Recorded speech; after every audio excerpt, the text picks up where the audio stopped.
Hello, everyone, and welcome to the BookShark Orientation. My name is Mrs. Milky, and I'm going to be your instructor for this fourth quarter as you try out something new. By the way, thank you so much for helping me out and helping out WVL by trying something new, a new elementary curriculum. So during this orientation, most of the time I'm going to be sharing my screen with you so that I can walk you through how to find what you need. So give me just a second to share my screen and I'll continue on.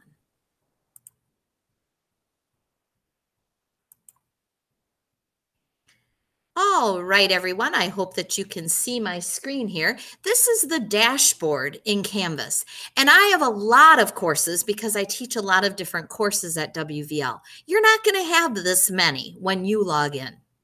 So what you're going to look for is the BookShark 3B LA demo, the BookShark 3B Science demo, and the BookShark 3B Social Studies demo. So for now, we're going to use the Language Arts demo. I'll just start with that one. You simply click on it and it takes you to the course. And there you see a picture of me and my contact information. Anytime along the way, if you are stuck or need help, please email me or give me a call at this home office number or my school office number. Just so you know, I'm in the school office typically on Mondays and I'm home the rest of the week. So that's just a little tidbit, but you can call either one. If I'm at school, I'll get the message when I get home. If I'm at home, I'll actually get my school messages through my email, so I'll know to give you a call. Otherwise, email works great too, so feel free to do either one. So once you're in the course, you see all of the tabs along the left-hand side. Now, I have more tabs than you have because I'm an instructor. So I am just going to actually, it might help if I do student view. So let's go ahead and do the student view. Then it'll look just like yours. So you'll only have these tabs along the side here. So the announcements are at the top. If there's anything I ever need to tell you, I'll put it in the announcements or I'll send you an email. But anyway, this announcement is there just so that you knew what that was. And it's just thanking you for joining me in the BookShark pilot. And that's in all of the courses. In the modules tab is where you're going to find all of the assignments, all the things that you need, all the lessons. So what I am thinking you'll do is you'll log in the morning and you'll go to wherever you left off the day before. For day one, you're going to click on week 28, day one, and it'll open up the lesson. So you'll go to your handwriting without tears book, page 86, and you'll complete that lesson. Now, because it's a pilot, we're all going to do the regular, not the advanced. Now, I'm not going to take it out because we're going to be using this next year. And we'll have some kids that might be on the advanced pathway. But for the pilot, we're just going to use the regular. So on the regular, it's telling you for the reader, Om Casto, and those pages. Now, because it's so late, we're not going to worry about that one. So you're not going to have to worry about the reader for a couple of days till it switches books. Vocabulary development, you go to your Worldly Wise 3000, book 3, and do lesson 12D. And then it talks about capitalizing words. And you just continue down through the dictation, the 5-minute mechanics, and then the optional dictation. So this is the language arts for day one. And on the day one, I always give you the activity sheet for the week. Now, I'm not going to have you turn these activity sheets into me, but I am going to use some of those as assignments. So you work your way through each day. Now I'm going to pretend I'm at the next day. So this is going to be day 2. There is where you're going to get a new book. So you're going to start your reader on day 2. Don't worry about day 1. So you're going to start with Meet Thomas Jefferson, and you're going to explore chapters 1 through 4 with the students. And then they're going to talk about a newspaper review. So you're going to read all the way through this. On day 3, when you log in, you're going to go to the day 3. You're going to read chapters 5 and 6 of Meet Thomas Jefferson. You're going to do some vocabulary development. It says optional. I would definitely do that. We've sent you the Worldly Wise 3000 book so that you can do the vocabulary. And then it talks about human interest stories. And on day 4 of the first week, then it is same thing, chapters 7 through 9 of Meet Thomas Jefferson, the Take a Stand. and you get to your assignment and how to evaluate. I'm going to be using those rubrics to score the children's assignments. So if you look in back in the modules tab, you'll see that BookShark is a 4-day-a-week program. Now, when we get back after spring break, we only have 4 days that week. So you're going to do this one on Tuesday, Wednesday, Thursday, Friday, and then you'll have a mechanics quiz, a newspaper review, a human interest story, and take a stand. They're all listed after day 4. Please, if you want to work on them throughout the week, you definitely can do that because it's actually 3 different newspaper articles. I don't think any 3rd grader probably wants to sit down on Friday and do all of those at once. And if you don't get them all done the first week, it's okay. Turn them in the next week. I'm not a stickler on getting them done on a certain date. I'm more so a stickler of I just want them to do well. Then you go on to week 29, same thing. It's a 4-day-a-week program. You'll take a mechanics quiz sometime during that week. If you want to leave it all till Friday because we have a 5-day-a-week that week, that's up to you. And then you're going to do the assignment called Rest for the Weary. When you open up the assignments, I'll always tell you what you're doing. So I've got the instructions here along with the rubrics so you know how I'm going to be grading the students. So basically everything you need is right here in Canvas in the modules tab. Then after you well, let's open up an assignment. This one happens to be a quiz.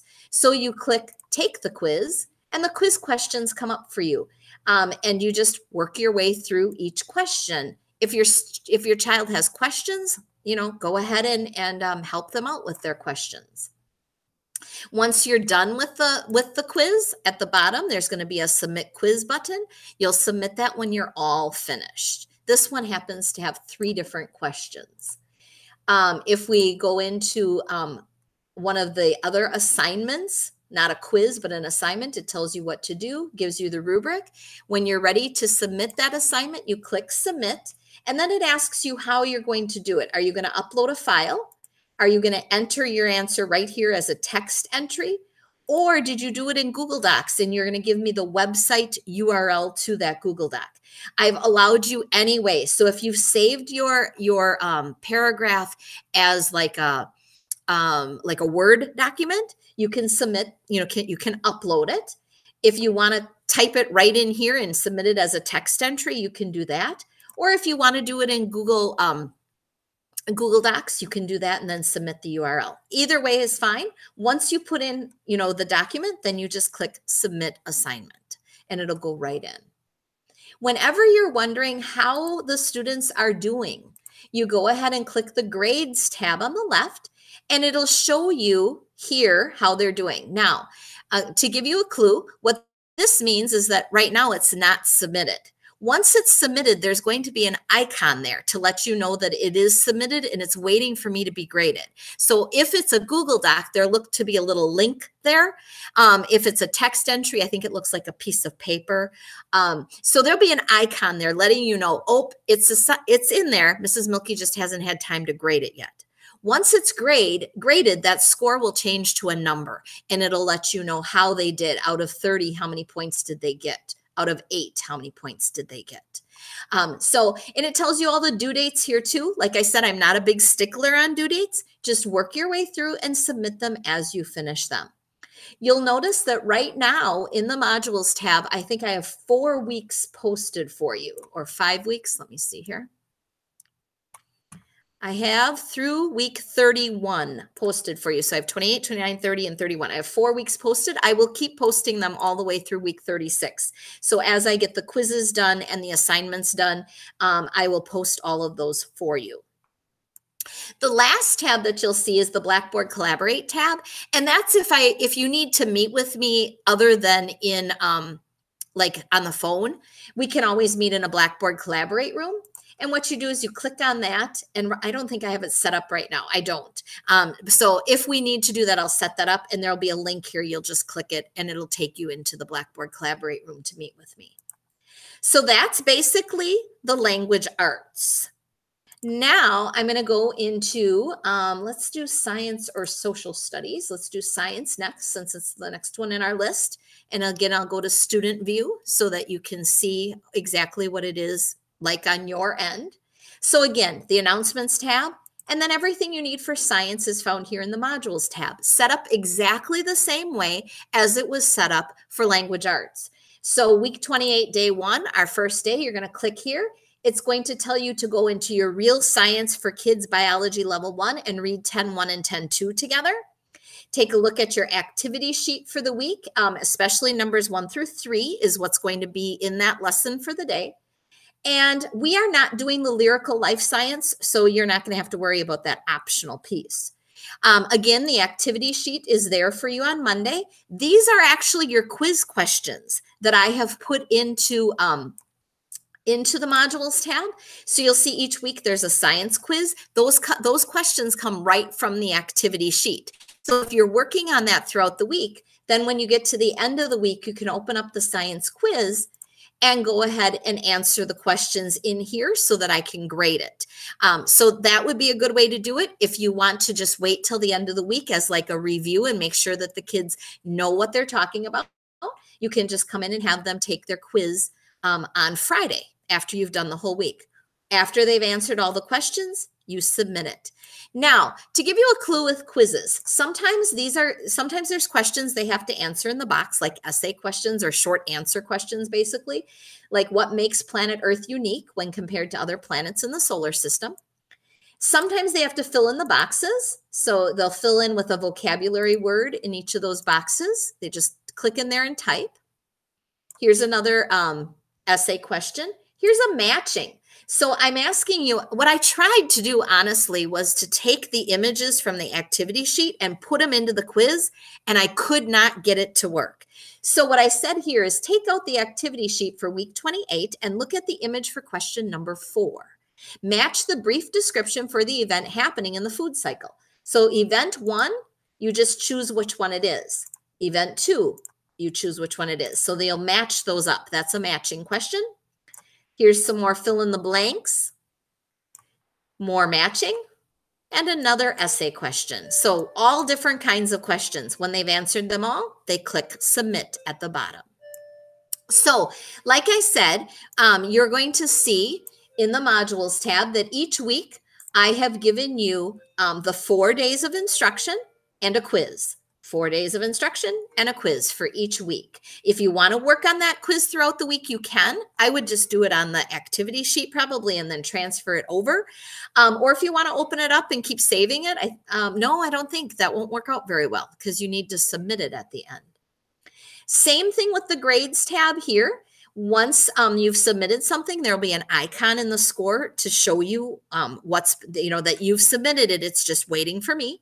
And then once I grade it, that will turn to a score. So many out of 19, so many out of 37, so many out of 22, so on and so on. And you'll see an overall average as you work your way through. Now, I know in the elementary school, we don't go on A, B, C, D, F, but at least if you get a grade, you kind of know how your children are doing. So that will help you know if it's working well or not. Again, they're arranged by due date, so you can see right in the grade book at all times if you're behind or if you're ahead, whichever it happens to be. So that is science. And the last one that we have is social studies. So let's go into social studies. And you may have noticed once you looked in here that social studies and language arts are very much connected. You're reading the same texts in both. So again, we have our announcements. Let's go to the modules for social studies. The difference with social studies is that you have a discussion question to answer each day based on what you're reading about in social studies. And these are little 5-point questions. I'm not looking for paragraphs or anything with these. I'm just looking for the children to answer the question posed. So week 28, day 1, when we get back, it'll tell you the Lewis and Clark expedition. You're going to read chapter 8. And then something to discuss together. You've got some read alouds. You're going to, this is chapter 23. I think we'll wait until the next one to start with the read aloud. I always give you the vocabulary that goes with the read aloud and some discussion questions for you to talk about with your children. There's timeline and map activities. Those are always listed for you. And then you also have a reader, but you'll notice that that's the same book as it is for language arts. So you're connecting the language arts with the social studies. That's why this curriculum is actually considered a literature-based curriculum. Here is our first discussion question. When you're done with day 1 of social studies, you're going to have the students answer. After reading chapter 8 of the Lewis and Clark Expedition, describe the Corps' trip over the Rockies. So they're going to click reply, and they're going to put their answer here, and then they're going to post their reply so that I can go in and grade that. So like I said, there's a discussion question every day of the week. I would have them answer it after you finish social studies each day. That's probably the easiest, and it's in their minds then. Okay, now, same thing. Grades, I have those discussion questions in the grade book for you. They're all worth 5 points apiece. There'll be an icon here to let you know once you have put it in. And once I've scored it, it'll tell you how much they scored out of the 5 points. So we have those all the way right now through almost the end of April. And I'll get the next ones up as soon as I possibly can. Okay, last thing I want to show you is the calendar. So I'm going to go ahead and click the calendar.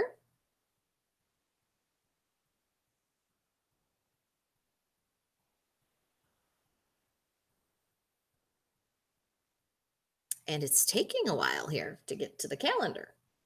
So that should not take us as long as it did here. Maybe it's just because of my screen and sharing. I'm going to take off Language Arts 7 and 8 because those are 2 of the other classes I teach. And I'm going to add in BookShark 3, Science, Social Studies, and Language Arts. Now that's what you're going to want to have clicked, and perhaps Math and Focus. If you also have the Math and Focus, you're going to continue on with that because the curriculum is only for Language Arts, Science, and Social Studies. Let's click to April here so we can see what we're doing. Whenever you're wondering, what day am I on? Just click on the calendar and go to today, which is in March right now, but we can pretend it's here, and you'll know, oh, I'm on week 28, day 1. Okay. Or maybe a few weeks in, okay, it's week 30, day 3. And that helps you to know. And actually, these are all linked. So if you click, it'll take you right to that particular lesson. So you can always click on those right from the calendar to take you where you want to go. So I think that's basically it. I'm going to stop screen sharing here in a second. We'll go ahead and go back to the calendar. All of your assignments are also on here, you may have noticed. So April 6th looks crazy. That's because you have all these language arts things that are due. Like I said, if you want to work on them throughout the week, feel free to do that. If you need some more time this week to finish up something, don't worry about it. Just submit it once the children are done. So anyway, everything I think you need is there. So again, I'm so happy that you have joined me in this pilot. I'm excited about BookShark. I'm excited about, having something new for our elementary families, another choice along the way. So if you need help, please let me know. I'm around all the time. It'll be a bit crazy during April and May because it's assessment time of the year. So I'll be in and out of the office a lot. But if you contact me, I will make the time to get a hold of you, to get back to you. I'll either call you, reply to your email. We'll meet, whatever we need to do, okay, to make it successful. So I am actually making this video on the day that your materials should be arriving from BookShark. So once they come, open them up, enjoy, and let me know what you think of it. Keep in touch. Let me know what you like, what you don't like, all of that good stuff. And again, thank you for being part of the pilot. Happy 4th quarter.